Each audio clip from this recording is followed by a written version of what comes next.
اہل سنت والجماعت کے غیور نوجوان ساتھیوں، دوستوں اور بزرگوں، ساری کائنات کے اندر اللہ تعالیٰ نے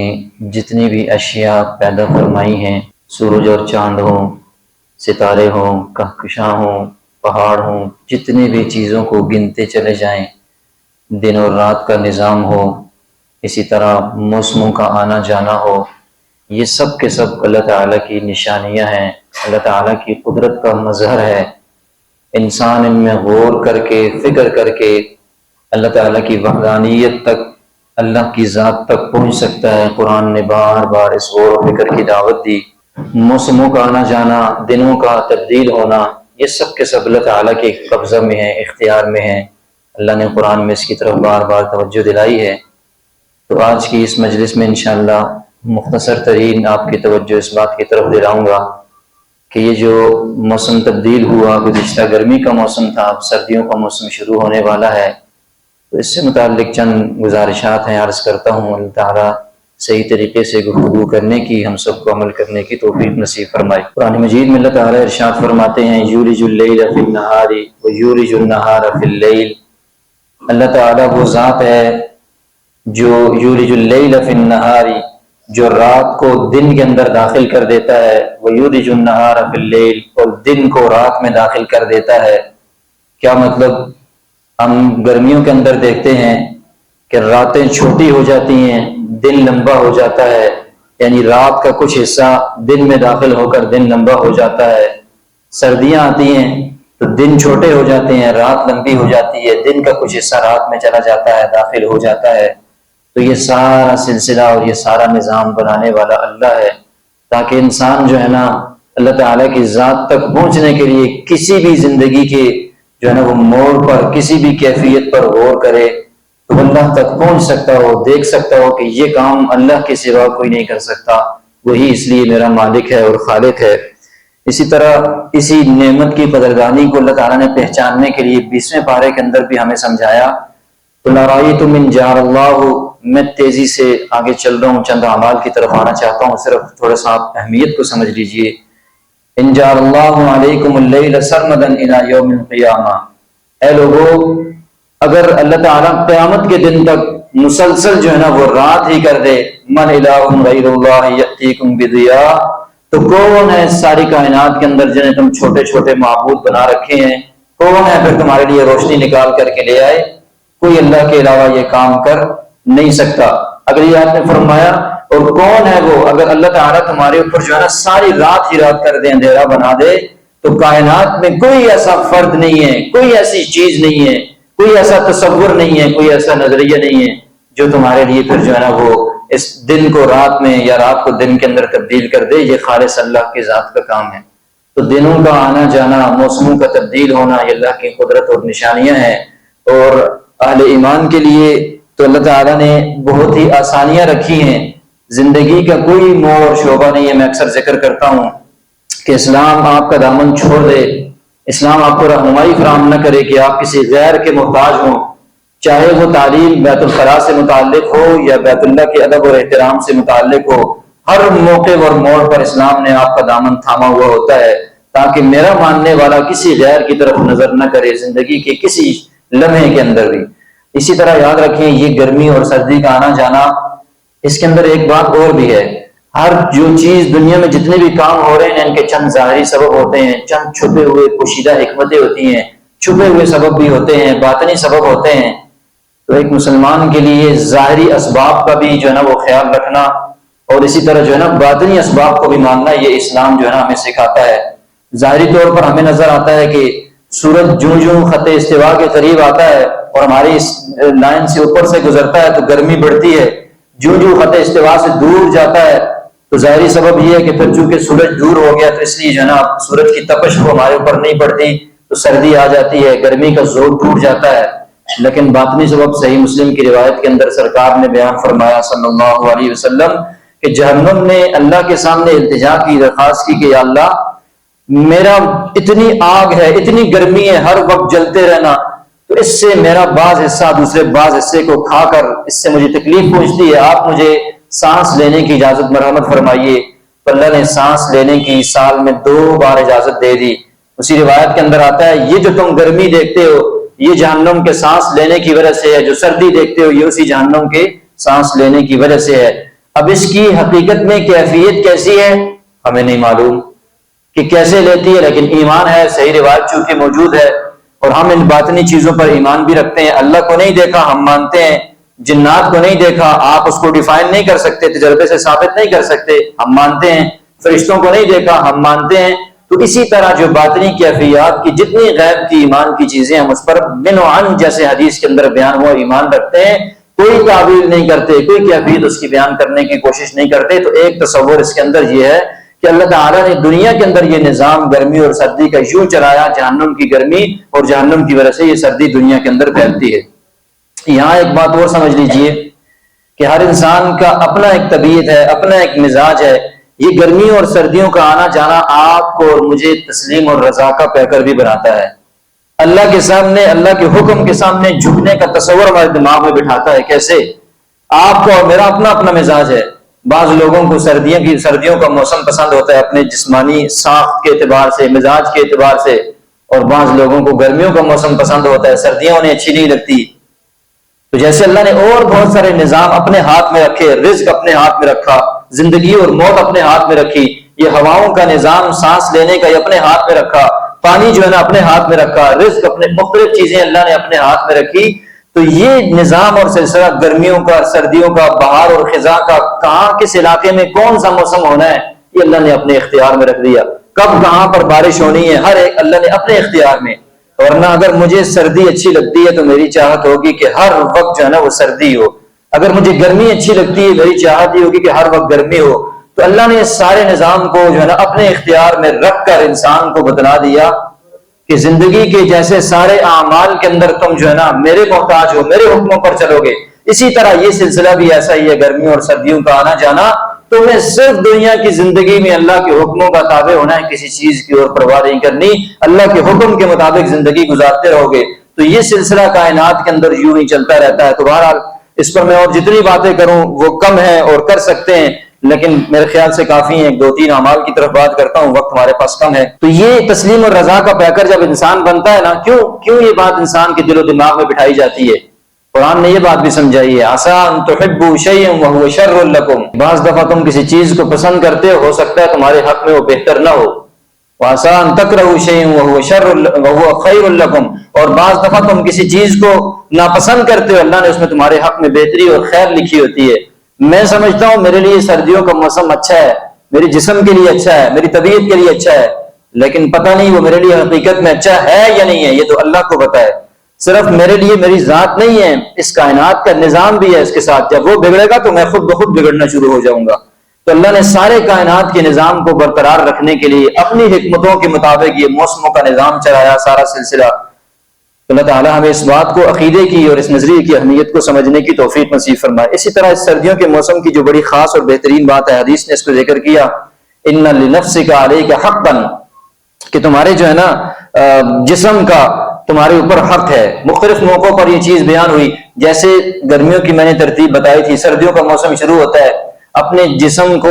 اپنے آس پاس کے لوگوں کو، ہم اپنے اہل و عیال کو سردی سے بچانے کے لیے اہتمام کرتے ہیں، سردیوں کے کپڑے نکالنا شروع کر دیتے ہیں، جرسیاں اور اوپر پہننے والے کوٹ اور ٹوپیاں، گرم مفلر نکلنے شروع ہو جاتے ہیں، جرابوں کا، بوٹوں کا انتظام شروع ہو جاتا ہے۔ اچھی بات ہے، یہ انسان کو اپنے یہ جسم اللہ نے عطا فرمایا، تو اس کو حالات کے حوالے کر دینا، ضائع کرنا، اس کو ہلاکت کی طرف ڈال دینا، یہ اچھی بات نہیں ہے۔ اسلام نے، اللہ تعالیٰ نے پوچھ کرنی ہے اس جسم سے متعلق، تو اچھی بات ہے کہ آپ اپنے جسم کا خیال رکھیں، لیکن ساتھ ساتھ آس پاس اہل محلہ میں غریبوں کو، مساکین کو، جیسے ہمیں اپنے بچوں کا جو ہے نئی سردیوں کی چیزوں کا احساس اور خیال ہوتا ہے، تو ان کے اوپر بھی یہ سردیاں ویسے ہی آتی ہیں، ان کا خیال اور لحاظ رکھنا، ان کے بچوں کی بھی، ان لوگوں کی بھی فکر کرنا۔ اور ابھی گزشتہ دنوں جو ہمارے ملک کے اندر سیلابی صورتحال ہوئی، اس سے بہت سارے لوگ جن کے گھر اجڑ گئے، گھر بکھر گئے، ان کا سامان بکھر گیا، سب کچھ ختم ہو گیا، کاروبار تباہ ہو گئے، تو وہاں کے لوگوں کا بھی لحاظ کرنا، خیال کرنا، ان کی ضروریات کا بھی احساس کرنا، یہ بھی ہماری ذمہ داریوں کے اندر شامل ہے۔ اللہ ہمیں اپنی ان ذمہ داریوں کو سمجھنے کی توفیق نصیب فرمائے۔ اسی طرح حدیث کے اندر آتا ہے الغنیمۃ الباردہ الصوم فی الشتاء، ایک اور روایت کے اندر آتا ہے جو میں نے خطبے کے اندر پڑھی ہے، کہ سرکار نے فرمایا کہ جو سردی کا موسم ہے یہ اہل ایمان کے لیے، مومنین کے لیے بہار ہے، نیکیوں کی بہار ہے۔ فرمایا کہ دن اس کے اندر چھوٹے ہوتے ہیں، فصامہ، تو اہل ایمان نیک لوگ اللہ والے دن کو روزہ رکھتے ہیں، فطال لیلہ، راتیں اس کی لمبی ہوتی ہیں، نیند پوری ہو جاتی ہے، تو فقامہ، انسان رات کو اٹھ کے اللہ کے سامنے تہجد پڑھتا ہے، گڑ گڑاتا ہے، مانگتا ہے۔ اہل ایمان کے لیے فرمایا نیکیوں کا سیزن ہے۔ اگر قضا روزے ہیں ان سردیوں میں بہت ہی آسانی سے رکھے جا سکتے ہیں، نہ بھوک کا احساس ہوتا ہے سارے دن میں، نہ پیاس کا احساس ہوتا ہے۔ اسی طرح اگر ایک انسان سنت کے مطابق زندگی گزارنا چاہتا ہو تو سرکار نے ساری زندگی اہتمام فرمایا پیر اور جمعرات کے روزے کا، آپ ان سردیوں کے اندر رکھ سکتے ہیں۔ سرکار نے ایام 20 کے 13، 14، 15 ہر اسلامی مہینے کی تاریخ کو روزہ رکھا۔ آپ ان سردیوں کے 3-4 ماہ کے اندر جو ہے رکھ سکتے ہیں، آپ کے لیے کوئی مشکل نہیں ہے۔ تو اپنی زندگی کو اسلام کے مطابق ڈھالنا سردیوں میں اور آسان ہو جاتا ہے، اپنے جسم کو اعمال پر لگانا سردیوں میں انتہائی آسان ہو جاتا ہے۔ جو کام آپ گرمیوں میں مشکل سے کرتے ہیں، نہیں کر سکتے، بہت مشکل ہوتے ہیں، سردیوں میں آپ کے لیے بہت آسان ہے۔ گرمی کے دن کا روزہ ہو رکھنا کتنا مشکل ہے، کتنی پیاس لگتی ہے، بھوک لگتی ہے، تھک جاتا ہے انسان۔ سردیوں میں پتہ ہی نہیں چلتا، صبح کھا رہی ہے شام تک کوئی احساس نہیں ہوتا۔ اسی طرح آپ گرمیوں کی راتوں کے اندر نیند ہی پوری نہیں ہوتی انسان کی، چھوٹی سی راتیں ہوتی ہیں، ادھر سوئیں ادھر صبح کی اذانیں ہو جاتی ہیں۔ تو سردیوں کے اندر سو کے انسان تھک جاتا ہے۔ رات کو اٹھ کر گڑ گڑانا، اللہ سے مانگنا، ہر انسان کی زندگی میں مسائل پریشانیاں ہوتی ہیں، چاہتا ہے کہ حل ہو، تو سب سے بہترین سلسلہ یہ ہے کہ آپ رات کو آخری وقت کے اندر جب سب لوگ سو رہے ہو، انسان اٹھ جائے، اللہ کے سامنے مانگنا اور گڑ گڑانا شروع کر دے، تو اس وقت جو ہے نا اللہ تعالیٰ دعاؤں کو قبول فرماتے ہیں۔ تو آج ہمارے لیے آسانی ہے۔ حدیث پاک کے اندر آتا ہے، فرمایا کہ 2 لوگوں کو اللہ تعالیٰ بہت پسند کرتے ہیں، اللہ ان سے خوش ہوتے ہیں۔ فرمایا کہ ایک وہ جو جہاد کے اندر جائے، قتال کے اندر نکلے، اور وہاں جا کر اس کے ذہن میں یہ بات ہو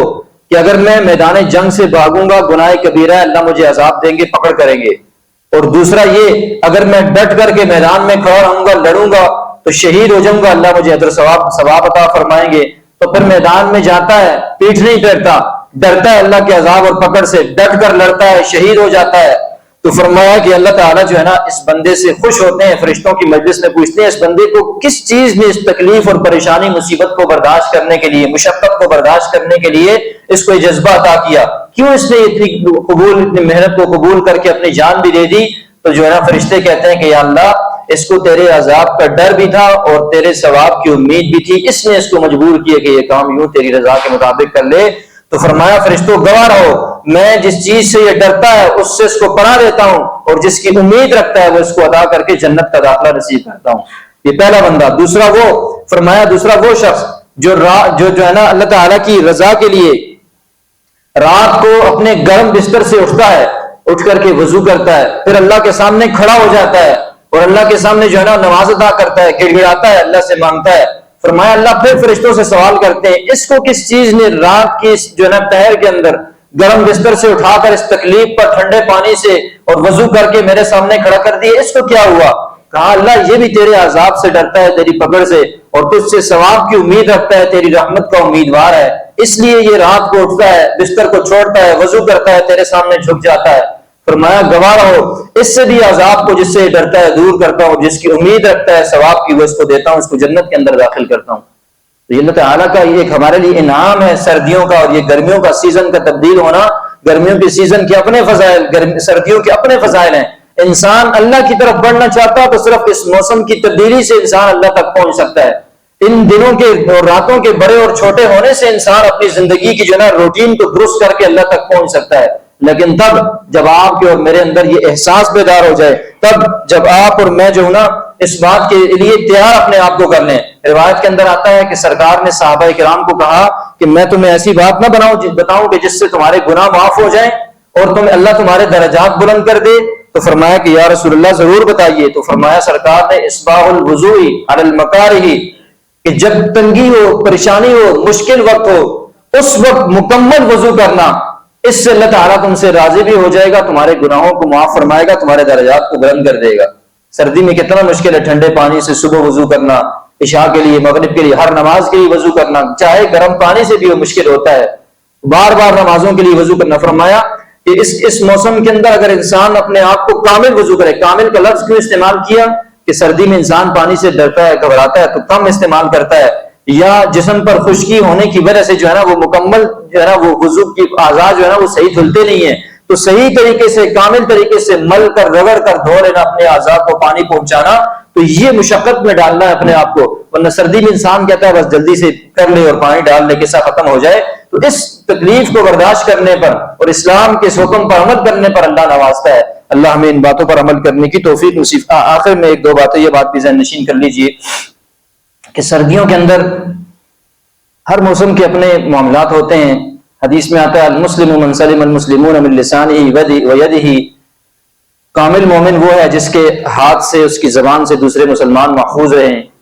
تو سردیوں کے موسم کی بہت ساری احتیاطیں بھی ہیں. مثال کے طور پر یہ جو موسم ہے ابھی،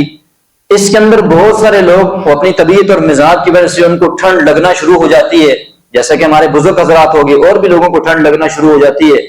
اور بعض لوگ ہیں ان کا جسم مضبوط ہوتا ہے، ان کو پریشانی نہیں ہوتی، ان کی جسمانی ساخت کی وجہ سے جو ہے نا ان کو ابھی جو ہے نا گرمی ہی محسوس ہوتی ہے. تو ایسی اجتماعی جگہوں پر، مسجدیں ہو گئی، پبلک پلیسز ہو گئی، اور گھروں کے اندر ایسے جہاں پر آپ اکٹھے رومز کے اندر رہتے ہیں، ہمارے اسٹوڈنٹس اور دیگر لوگ، تو وہاں پر اگر ایک بندے کو مثال کے طور پر اب نیا سیزن شروع ہو رہا ہے، تو ایک بندہ اس کا جسم مضبوط ہے، اس کو جو ہے نا گرمی محسوس ہوتی ہے، اور باقی سب کو جو ہے نا وہ زیادہ اکثریت کو وہ سردیوں کا چونکہ آغاز ہے، اگر سردی نہیں لگتی تو گرمی بھی ان کو محسوس نہیں ہوتی. تو ایک شخص اپنے مزاج کو سامنے رکھتے ہوئے آ کر کے پنکھا ایسا تیز لگا لے کہ سب لوگ تکلیف کے اندر مبتلا ہو جائیں، یا ایسی ہوا چل رہی ہو ٹھنڈی فجر میں، عشاء میں، یا ایسے وقت کے اندر موسم تبدیل ہو رہا ہو، آپ کھڑکیاں کھول دیں کہ چلو مجھے تو موسم بہت اچھا لگ رہا ہے، انجوائے کر رہا ہوں، آپ تو اس پنکھے کو اور اس موسم کو انجوائے کریں گے اور دوسرے بیچارے کا کیا حال ہو جائے گا. تو اجتماعیت کو دیکھا جائے، انفرادی ایک فرد پورے جو ہے نا وہ مسجد کو، پورے کمرے کو، پورے گھر کو ایسا یرغمال نہ بنا لے کہ دوسرے تکلیف کے اندر دوسروں کا احساس ہی نہ ہو. تو اپنے مزاج کو نہ دیکھیں، دوسروں کے مزاج کا لحاظ اور احساس کرے. اسی طرح مختلف جگہوں پر، جیسے مساجد کے اندر، مختلف جگہوں پر، گھروں میں بھی پانی جو ہے نا وہ گرم ہوتا ہے، تو اس گرم پانی کو پہلے نمبر پر جو ہے نا گرم ہوتا ہے، پھر انسان استعمال کرنے میں بھی مزہ آتا ہے. تو اتنا ضائع نہ کرنا، اتنا نہ بہانا، جتنی ضرورت ہے اتنا استعمال کرنا، یا اتنا بہانا کہ اگر اتنا گرم ہے اس کو آپ ضائع کر دیں، دوسروں کے لیے نہ بچے، تو ان چیزوں کا لحاظ کرنا. اچھا، اسی طرح ایک اور بات بھی کہ سردیوں کے اندر چونکہ ہر انسان اپنے جسم کو گرم رکھنے کی کوشش کرتا ہے، تو یہ بعض احباب کو دوسروں سے مصافحہ کرنے کا، سلام کرنے کا بہت شوق ہوتا ہے. تو سردیوں کے اندر اگر ہاتھ دھلے ہوئے ہوں، مجھے تو چونکہ بہت واسطہ پڑتا ہے، یہاں پر بچے چونکہ میرے پاس پڑھتے ہیں، آتے جاتے ہوئے جیسے ہی مسجد کے اندر داخل ہوتے ہیں فوراً ہاتھ دھو لیتے ہیں، پھر آ جاتے ہیں السلام علیکم جی قاری صاحب. تو مجھے زیادہ واسطہ پڑتا ہے ان چیزوں سے. تو اپنے ہاتھ گیلے ہوں تو آپ زبردستی لوگوں کو مصافحہ کرنے، سلام کرنا شروع کر دیں، یا آپ کے ہاتھ ٹھنڈے ہیں، آپ باہر سے آئے ہیں اور ایک بندہ اندر ہاتھ گرم کر کے بیٹھا ہوا ہے، آپ سلام کرنا ہی کرنا ہے میں نے آپ کو، تو کتنا مشکل ہے، دوسروں کو تکلیف آپ پہنچاتے ہیں. تو ان چیزوں کا بھی دوسروں کے جو نا، دوسروں کے جسم کا، ان کی ساخت کا، ان کے جو ہے نا ان چیزوں کا